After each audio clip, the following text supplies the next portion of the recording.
sous les tambours et les chants. Un homme de 45 ans a demandé la main d'une fille de 19 ans. Tout le monde voyait une histoire d'argent. Mais au moment où elle a dit oui, quelque chose de beaucoup plus sombre venait de commencer. Ce que vous allez entendre n'est pas une simple histoire d'amour, mais celle d'un silence qui a trop longtemps attendu son heure. À Udara, là où la poussière danse avec le vent et où les secrets dorment sous les racines du grand baobab, vivait Amaya. 19 saisons seulement, mais un regard plus ancien que les collines. On disait d'elle qu'elle était belle comme une promesse, mais froide comme une tombe. Elle ne riait jamais. Elle observait. Puis un jour, le vent a changé. Mamadou Moussa est arrivé. 45 ans, riche comme un roi, puissant comme un orage. Ses voitures noires ont avalé les chemins du village, soulevant la poussière comme pour effacer le passé. Il est venu avec l'argent, les promesses, et ce sourire dangereux de ceux qui pensent que tout s'achète. Sous l'arbre à palabres, la décision est tombée comme une sentence. Cet homme peut sauver notre famille, disait-on. Et contre toute attente, Amaya a accepté. Sans hésiter. Sans trembler. Un oui trop calme pour être innocent. Le village a murmuré. Certains ont ri. D'autres ont jugé. Une jeune fille de 19 ans épousant un homme de 45, pour eux, la réponse était simple, l'argent. Mais ils ne voyaient pas ce qui brûlait derrière ses yeux. Le jour du mariage, le ciel lui-même semblait retirer son souffle. Les chants, les tambours, les bijoux, tout brillait. Mamadou souriait, fier, tenant Amaya comme un trophée. Il pensait avoir gagné. Il ignorait qu'il venait d'ouvrir la porte de sa chute.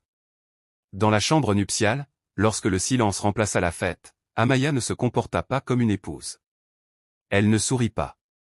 Elle ne baissa pas les yeux. Elle sortit une vieille photo, tremblante de vérité. Et dans un murmure glacé, elle brisa l'illusion. « Est-ce que tu te souviens de ce que tu as fait ?» À cet instant précis, quelque chose changea. Le puissant Mamadou Moussa pâlit. Le chasseur venait de comprendre qu'il n'était plus le maître du jeu. Et dans l'ombre, la vérité attendait, prête à mordre. Le silence dans la chambre était devenu lourd, presque vivant. Mamadou Moussa, l'homme que personne n'osait défier, reculait désormais devant une jeune femme de 19 ans. Mais Amaya n'était plus cette fille silencieuse du village.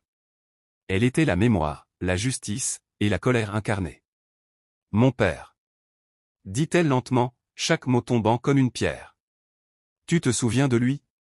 L'homme que tu as trahi, celui à qui tu as tout pris pendant qu'il se battait pour respirer ?» Le masque de Mamadou se fissura. Son assurance disparut. Il tenta de parler, de se défendre, mais ses mots mouraient avant même de naître. Alors Amaya s'approcha. Sans peur. Sans pitié. Elle sortit un document.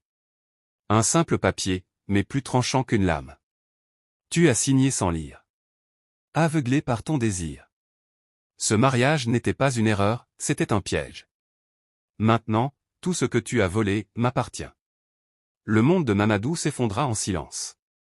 Sa richesse, son pouvoir, son nom, tout lui échappait. Lui qui croyait posséder une épouse venait de perdre un empire. Tu ne peux pas me faire ça. Murmura-t-il, brisé. Mais Amaya ne répondit pas immédiatement. Elle ouvrit la fenêtre. La nuit entra, froide et implacable. Tu as pris mon enfance. Dit-elle enfin. Ce soir, je reprends ton avenir. Dehors, le village dormait encore, ignorant que l'histoire venait de basculer. Mais à l'aube, tout serait différent.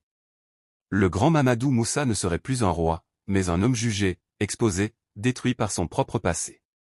Amaya retira lentement son voile, et le laissa s'envoler dans la nuit. Elle n'était plus une mariée. Elle était devenue une légende. Et à Udara, on racontera longtemps cette nuit, où une fille que tout le monde croyait faible, a fait tomber un empire entier, avec pour seul art, la vérité.